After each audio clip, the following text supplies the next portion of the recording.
So go a little something like this. That's AVIOT. Hey, what's going on, everyone? This is Jay Stokes, your gracious co-host on AVIOT, Atypical Voices in Our Time, the official podcast of Chemistry Productions. That's spelled K3MISTRY Productions. Well, today, Jay Random is actually not going to be here. He's actually traveling down south to visit me because we have an event to be at. So I'm just going to be rolling on this show solo for today. And we're going to make it fairly short. We're going to talk about some I wouldn't say some big time stories, but some stories that have been in the news. So just bear with me. I'm rolling solo, and I know Jay Random is the comedy of this show, but I'm going to do what I can.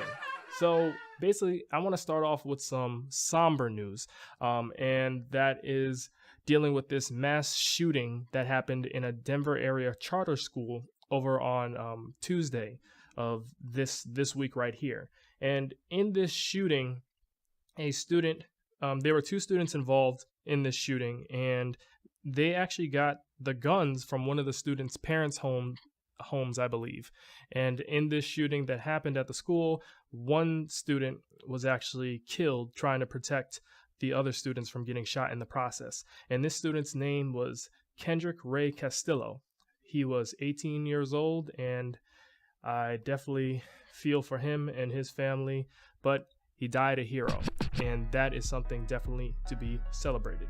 With this shooting incident, I just want to say something about parents being responsible and making sure that their kids don't get their hands on these weapons. If you choose to exercise your amendment rights and have a gun, I think Second Amendment, the right to bear arms.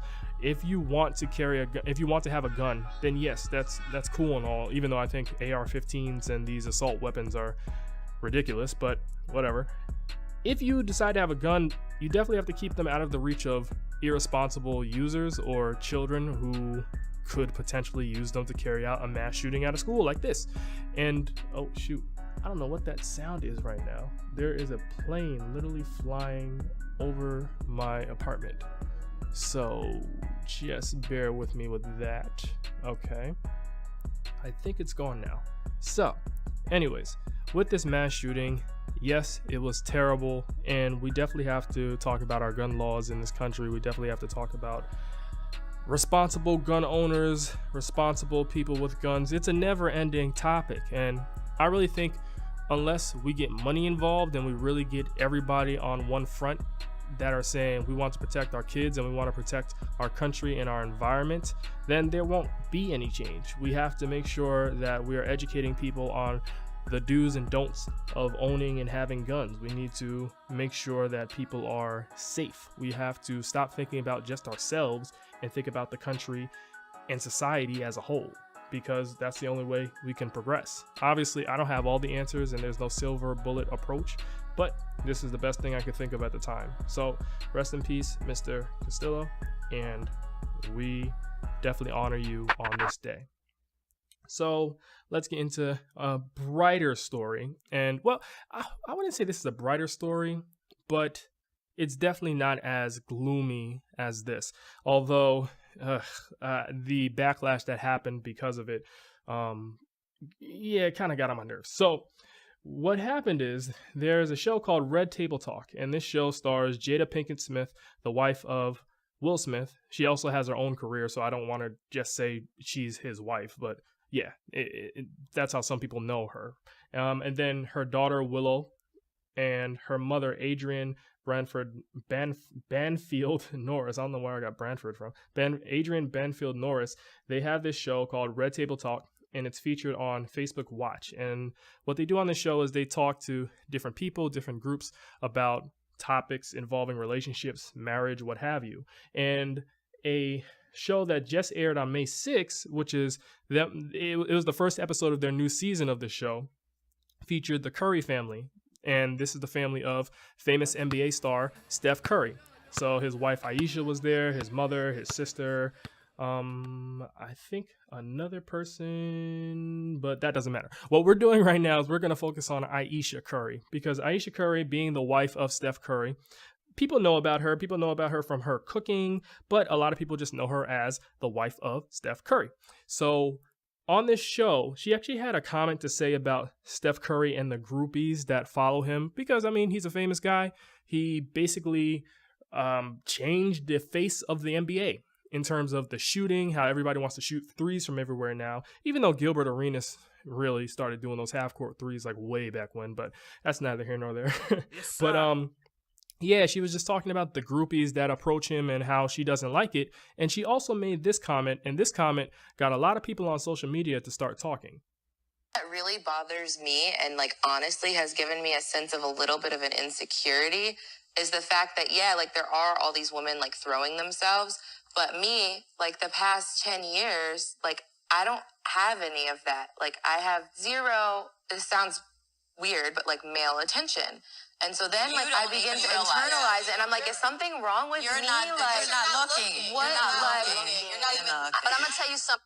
So, with that comment, a lot of people were saying, oh, Ayesha's not grateful, or oh, she just wants another dude to be with. But I really think they took that out of context. Basically, what Ayesha Curry was saying is she's known as Steph Curry's wife, and he's getting all this attention. And when someone gets attention, that can big up their ego, that can make them feel better about themselves, that can make them confident about themselves. And Ayesha, her being the wife, she's like, well, even though my husband loves me and has helped bless me with 3 kids, because I think they have 3 kids now, I still would like some validation that I'm a good person, a good looking person, something that can help with my confidence. And I know, some people out there would say, why do you need the outside world to validate your existence? Why do you need them to build up your confidence? But listen, we're all humans here, okay? We're all guilty of allowing outside pressures to validate who we are as human beings and to help our confidence.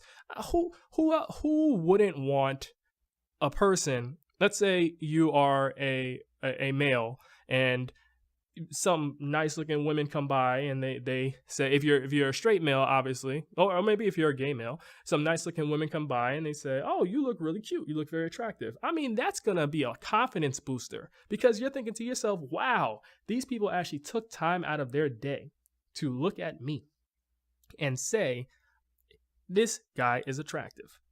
Now, when it comes to women, on the other hand, women, girls, this could be a little bit of annoying because men, we tend to be hunters. And if for heterosexual men, if you're hollering at women women, females, what have you, you can go a bit overboard. And I know there have been a lot of females that I've spoken with, talked to, that have said they kind of don't like all the attention they get from guys all the time because it's like guys just want to have sex. They don't want to get to know them and they just holler at them. And I can understand how that could definitely beat someone down over a period of time.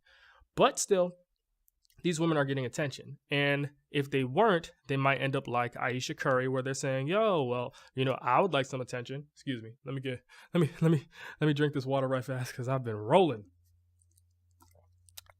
Okay, there we go.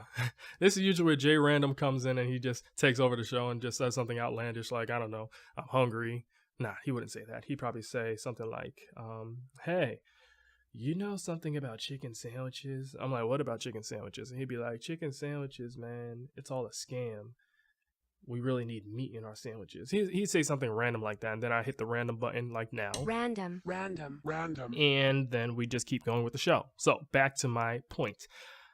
It's always cool to have external validation and to have someone or something show you that you are great, whether that be an object. Maybe you're buying clothes and that helps you feel great. You're looking for this external source in order to help you feel great. Maybe it's money. So then you have a lot of money and it's this external source and it makes you feel great. The same can go for attention. So a person might say, hey, I like getting attention from someone of the opposite sex or the same sex, depending on your sexuality. And you say, wow, because I got that attention, it makes me feel better about myself. Now, Ayesha Curry goes on to say that she doesn't want to sleep with anyone and she's not going to entertain it, but she just wants the validation to know that she is a good looking person and she still has it. I mean, hey, well, everybody wants to be attractive. Well, most people want to be attractive or they want to attract somebody. That's how we're all here.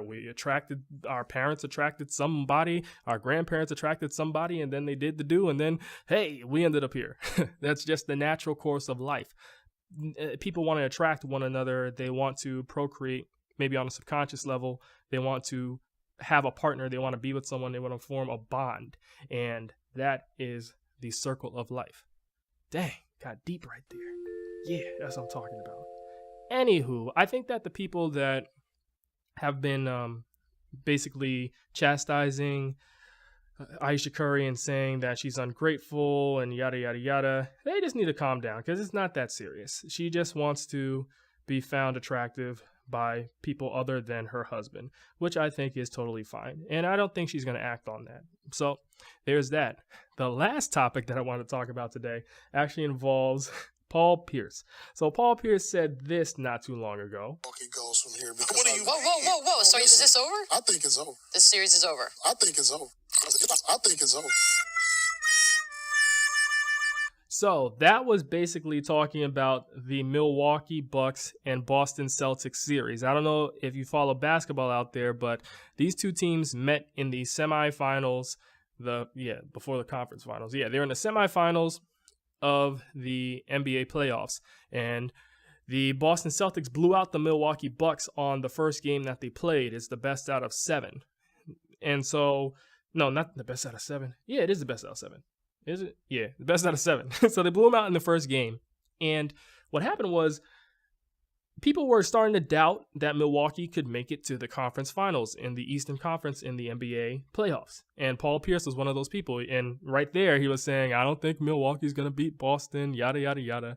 And then the next thing you know, Milwaukee won the next 3 games. So they won the next 4 games, actually. So they beat Boston 4-1. So basically Boston got 1 game and Milwaukee won 4 games in a row. So that was the end of Boston's run. So now they're eliminated from the playoffs, and now everybody's just dragging Paul Pierce, just saying, you made a false prediction, or a bad prediction rather. And he's just hanging his head down in shame, and that's why they played the trumpet, wah, wah, wah. And so that just goes to show, man, sometimes you shouldn't be so quick to jump at something. And that can apply to a larger lesson in life. Don't be so quick to jump at the first thing you see. So Paul Pierce saw that Boston won the first game in the series, and he jumped and he said, Boston's going to take the series, right? This can be applied to life. So let's say you're dating someone and they might not be the best person for you, but they just happen to be the first person to ask you out on a date. So you decide to pursue a relationship with that person and they're not the greatest person for you. You just jumped for the first person that came your way. Maybe you need to break things off with that person and then try to throw out your fishing line out there and try to date someone else. Don't just go for the first option. Let's say you're searching for a job, right? And you get a job offer, and it's not necessarily the job you want, but it's the first job that gave you an offer. But you know you can get a better job. Don't just jump and get that job. Try to get something better. Try to get something that meets you where you are at. Know your worth. Don't just jump at the first option that comes your way. So basically, that's what I want to leave you all with. All right. And that's the end of this show today. I'm not going to go for a half an hour. I'm going to literally leave it right here. Hope you enjoyed the 3 stories that I had to talk about, because Chemistry Productions, we got to get things rolling. And I say this all the time, and I apologize all the time. Obviously, I talk about how we're short-staffed and whatnot, but hey, doing the best I can here, and Jay Random is doing the best he can to help. So with all that being said, it's been real. Peace. So go a little something like this. That's AVIOT.